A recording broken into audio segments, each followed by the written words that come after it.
China की economy is a ticking time bomb, ऐसा US का कहना है। और यूएस का कहना ये भी है कि if bad thing happens to bad folks तो वो दुनिया में बैड फैलाते हैं।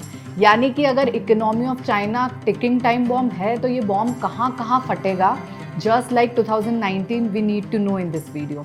चाइना में ऐसा क्या हो रहा है जिसकी वजह से उनकी इकोनॉमी इतनी ज़्यादा तहस नहस हो रही है। चाइना में यूथ को क्या प्रॉब्लम है, चाइना में पॉलिटिकल पार्टीज़ में क्या प्रॉब्लम है, सारी डिस्कशन इस वीडियो में करेंगे। एंड तक बने रहना। हाय, आई एम प्रियांशी सिक्ची। हम इस चैनल पे इकोनॉमी से रिलेटेड, इन्वेस्टमेंट से रिलेटेड, जियोपॉलिटिक्स से रिलेटेड वीडियोस लेकर आते रहते हैं। तो अगर आपको ये टॉपिक्स इंटरेस्टिंग लगते हैं तो subscribe to the channel and hit the bell icon. आगे चलते हैं वीडियो में। 3 चीज़ें हैं जो चाइना अभी फेस कर रही है। इनफैक्ट चाइना में एक उल्टी गंगा बह रही है, मतलब पूरा वर्ल्ड अलग और चाइना अलग। चाइना की प्रॉब्लम्स वर्ल्ड से बहुत अलग है। जहां पूरी दुनिया महंगाई की प्रॉब्लम में फंसी हुई है, वहीं चाइना में डिफ्लेशन है। डिफ्लेशन क्या होता है हम आगे वीडियो में समझेंगे। दूसरा पॉइंट है कि यूथ जो है चाइना का, उसे जॉब नहीं मिल रही, अनएम्प्लॉयमेंट हो रहा है। अनएम्प्लॉयमेंट आपको लगेगा कि हर कंट्री में है, इसमें डिफरेंट क्या है? इसमें डिफरेंट ये है कि अगर इंडिया में अनएम्प्लॉयमेंट है तो वो अनएम्प्लॉयमेंट इस वजह से है कि यहाँ पे जो लोग हैं वो अनएम्प्लॉयबल है। चाइना में अनएम्प्लॉयमेंट इसलिए है क्योंकि जो लोग वहाँ पे है वो ओवर क्वालिफाइड है। हम इसे भी डिटेल में आगे समझेंगे। एंड नंबर 3, जहाँ इंडिया में प्रॉपर्टीज और रियल स्टेट सेक्टर बूम कर रहा है, वहीं चाइना में it is dropping down like anything, और उसका इम्पैक्ट इकोनॉमी पे सबसे ज़्यादा है, उसे भी डिस्कस करेंगे। इन्फ्लेशन ऑफ चाइना इज 0 और वहाँ पे डिफ्लेशन है। वहाँ का कंज्यूमर प्राइस इंडेक्स, जो महंगाई का इंडेक्स होता है, वो -0.3% है। और महंगाई का कम होना गलत क्यों है? मतलब अगर आज इंडिया में टमेटो का रेट इतना हाइक पे है, पेट्रोलियम मतलब LPG का रेट इतना हाई पे है, तो हम चाहते हैं कि महंगाई कम हो। वहीं चाइना में महंगाई नहीं है तो वहाँ लोग इकोनॉमिक क्राइसिस से गुजर रहे हैं। तो ये क्या प्रॉब्लम है? बेसिकली इन्फ्लेशन अगर कंट्री में बहुत ज़्यादा है तो वो तो प्रॉब्लम है नॉर्मल सिटीजन के लिए, बट अगर बहुत कम है तो वो प्रॉब्लम जापान की तरह है। एज इन आपका जो ग्रोथ है वो कम होगा। जब ग्रोथ होगा तो चीज़ों की प्राइस नॉर्मली कम नहीं हो रही है। प्राइसेस इसलिए कम हो रही है चीज़ों की क्योंकि डिमांड कम हो रही है। फॉर एग्जाम्पल, एक इंडस्ट्री में particular amount of supply already उन्होंने प्रोड्यूस कर रखा है, बट इकोनॉमी में डिमांड ही नहीं है। इस वजह से इस आइटम्स की प्राइस जो 100 होनी थी वो 50 पे आ गई, 20 पे आ गई। यानी इसका मतलब है आगे से ये इंडस्ट्री उतना प्रोड्यूस नहीं करेगी। जब आगे से वो इंडस्ट्री उतना प्रोड्यूस नहीं करेगी तो उनकी कंट्री में GDP ग्रोथ नहीं होगा, चाइना के पास पैसा नहीं होगा। इसीलिए इन्फ्लेशन का सही मात्रा में होना भी जरूरी है। एंड व्हेन आई सेड कि चाइना की हालत जापान जैसी है, क्योंकि जापान में भी इन्फ्लेशन 0 है, बट जापान पे जब इन्फ्लेशन 0 हुआ ना, तब तक जापान ऑलरेडी एक रिच कंट्री बन चुका था। वहीं चाइना अभी अभी डेवलप्ड कंट्री की लिस्ट में आई है। सेकेंड, रियल स्टेट में चाइना की क्यों हालत खराब हो रही है? बेसिकली ना, चाइनीज गवर्नमेंट ने कुछ सालों पहले, काफी सालों पहले एक रूल ट्विक करा था जिसमें उन्होंने पर्सनल बिल्डर्स को प्रॉपर्टीज बनाने का राइट्स दिया था। जब ये सुना तो कुछ बिल्डर्स ने इतना बोरोइंग किया है, इतना लोन लिया है कि जैसे कल उन्हें इन्हें पे ही नहीं करना पड़ेगा। जब पे करने की बारी आई उन्होंने फिर लोन लिया, और ये करते करते प्रॉपर्टीज़ का रेट शूट अप हो गया, क्योंकि लोगों को लगा कि अब जब प्राइवेटाइजेशन इस चीज़ में हो गया है तो प्रॉपर्टीज़ के रेट बढ़ने वाले हैं। एक टाइम पे प्रॉपर्टीज़ के रेट इतने हाइक पर पहुंच गए कि गवर्नमेंट को फिर आना पड़ा और उन्होंने फिर से रूल्स को ट्वीक करा। उन्होंने लोन का टैब जो ओपन किया था उसको बंद कर दिया। जब ये हुआ तो बिल्डर्स बर्बाद होना स्टार्ट हो गए। 2 साल पहले एक बिल्डर है एवरग्रैंड, जिसके 700 प्रोजेक्ट्स ओपन थे। उन्होंने $300 बिलियन का लोन लिया था और $300 बिलियन का लोन नहीं चुकाया, वो कोलैप्स कर गई। बट क्या 2 साल पहले का इम्पैक्ट अब देखने को मिल रहा है चाइनीज इकोनॉमी पर? तो ऐसा नहीं है। करंटली 6 महीने से उससे भी बड़ी कंपनी, एवरग्रैंड से बड़ी कंपनी कंट्री गार्डन, जिसके पास 4 टाइम्स ज़्यादा प्रोजेक्ट्स ओपन है और उसका लोन है $200 बिलियन, उन्होंने जो अपनी लास्ट डेट ड्यूज थे उसको चुकाना बंद कर दिया है। 6 महीने से लॉस है, अब उनको 30 डेज का ग्रेस पीरियड मिला है। और ऐसा पता चल रहा है बाय द डेटा कि शायद उन्होंने भी बैंकरप्सी के लिए फाइल कर दिया है। अगर ये हुआ तो चाइना का प्रॉपर्टी का रेट और ज़्यादा गिर जाएगा। और ऐसे 2 या 3 बिल्डर के नुकसान होने से चाइना को इतना फर्क क्यों पड़ रहा है? क्योंकि चाइना की GDP का 30% प्रॉपर्टीज एंड रियल स्टेट से है। ये फिगर इतना बड़ा है कि आप इंडिया में अगर समझे तो ये 11% है और यूएस में अगर आप समझेंगे तो 5 से 7% है।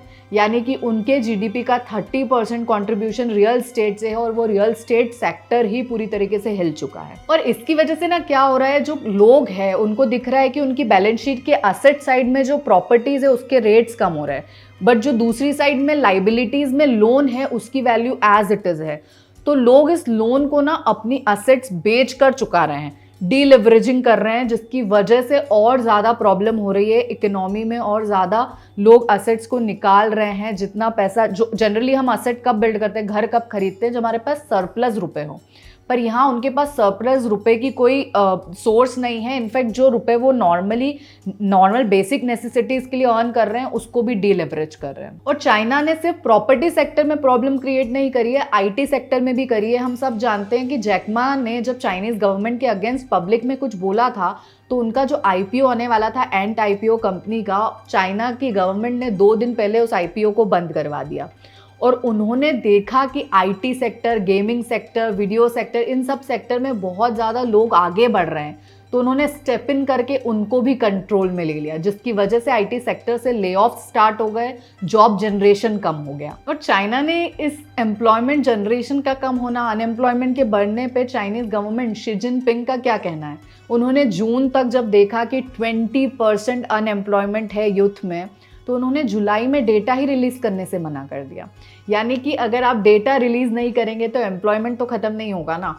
चाइना की गवर्नमेंट ने बोला कि जुलाई से अब कोई एम्प्लॉयमेंट का डेटा रिलीज नहीं होगा। बोला जाता है कि जून में ये 20% अनएम्प्लॉयमेंट का डेटा है। वही अगर लोग जिन्होंने छोड़ दिया है होप एम्प्लॉयमेंट का, जिन्होंने जॉब के लिए एप्लीकेशन छोड़ दी है, जिन्होंने सोचा है जो है उनके पास उसमें ही गुजारा करते हैं, अगर इन सबको कंपाइल कर लिया जाए तो चाइना का अनएम्प्लॉयमेंट रेट इज अराउंड 46%। और तो और इस ईयर चाइना में सबसे ज्यादा ग्रेजुएट्स निकले हैं, 11 मिलियन लोग, यंगस्टर्स ग्रेजुएशन करके निकले हैं, सबसे ज़्यादा है ये। और अब इनमें अनएम्प्लॉयमेंट फिर से 20 से 40% का रहेगा, तो what will happen to the economy. एक चीज़ बहुत अच्छा प्ले कर रही थी चाइना की इकोनॉमी के लिए, वो थी उनकी हाईएस्ट पॉपुलेशन। चाइना की वर्किंग पॉपुलेशन 2014 में जो 997 मिलियन थी, वो 2021 में 986 मिलियन है और 2099 का एस्टिमेट है 400 मिलियन। तो जो एक एडवांटेज था उनका, उन्होंने उनकी वन चाइल्ड पॉलिसी की वजह से वो भी खराब कर दिया। नेक्स्ट उन्होंने एक बीच में जीरो कोविड पॉलिसी लाई थी जब कोविड चल रहा था। दूसरे कंट्रीज से बहुत ही अलग तरीके से चाइना ने इसमें डील किया था कोविड को भी। वो वीडियो हमने ऑलरेडी हमारी चैनल पे बनाया है कि जीरो कोविड पॉलिसी क्या थी, उसको भी समझना। इन सब का क्यूमुलेटिव इम्पैक्ट ये आया कि चाइना में अनएम्प्लॉयमेंट ह्यूज नंबर से बढ़ा, एज वेल एज उनकी इकोनॉमी जीडीपी ग्रोथ रेट भी रिड्यूस हो गई। और आपको पता है चाइना का डेट टू जीडीपी रेशो कितना है? 282। मतलब 2.8 ईयर्स तक जितना वो कमाएंगे उनका आज का डेट ही उतना है। तो बेसिकली वो कब जाके उनका डेट रीपे करेंगे, and it's about the government debt, not the company. Private player का डेट अलग होगा। ये debt to GDP of Chinese government है, जो कि इंडिया के डेट से 3 टाइम्स ज्यादा है। चाइना का economic growth rate first half में 5.5% था और वो दूसरी कंट्री लाइक यूएस से ज्यादा है। यूएस का 2.5% है, बट चाइना में अगर देखा जाए तो 2004 में वो 10.1% था, 2005 में वो 11.4% था, 2006 में 12.7% था और 2007 के Q2 में तो 15% था। तो ऐसे में ये 5.5% का रेट इज सेइंग कि चाइना की economy is in trouble. As well as China का युआन का रेट 16 इयर्स के ऑल टाइम लो पे है। इस टाइम पे ना चाइना की गवर्नमेंट का एक मूव हो सकता है जिसकी वजह से चाइना को अच्छे दिन देखने को मिले, और वो मूव है कि दूसरी कंट्रीज वहां आकर इन्वेस्टमेंट करें। बट हमने देखा है कि लास्ट 2 महीने से सबसे ज्यादा सेल ऑफ्स हुए हैं। बाइंग तो छोड़ो, सेल ऑफ्स हुए हैं इन्वेस्टमेंट के। चाइना में पिछले 2 महीने से हाईएस्ट एग्जिट्स हुए हैं। इंडिया और यूएस को इससे क्या फर्क पड़ेगा? यूएस को इससे काफ़ी फ़र्क पड़ेगा, क्योंकि चाइना उनका एक बहुत बड़ा ट्रेडिंग पार्टनर है। इंडिया को इससे बहुत ज़्यादा डायरेक्ट फ़र्क नहीं पड़ेगा, क्योंकि हमारे टर्म्स दूसरी कंट्री से थोड़े से डिस्कनेक्टेड हैं। एज वेल एज इंडिया का जो ग्रोथ रेट है वो भी काफ़ी अच्छा है, इकोनॉमिक ग्रोथ रेट भी काफ़ी अच्छा है। बट द पॉइंट इज़ कि जब भी किसी कंट्री में, जैसे कि अगर आपको इस इंडिया में आगे बढ़ना है तो इंडिया का आगे बढ़ते रहना ज़रूरी है, वैसे ही अगर इंडिया को वर्ल्ड में आगे बढ़ना है तो वर्ल्ड भी एक समृद्ध जगह हो, वो ज़रूरी है।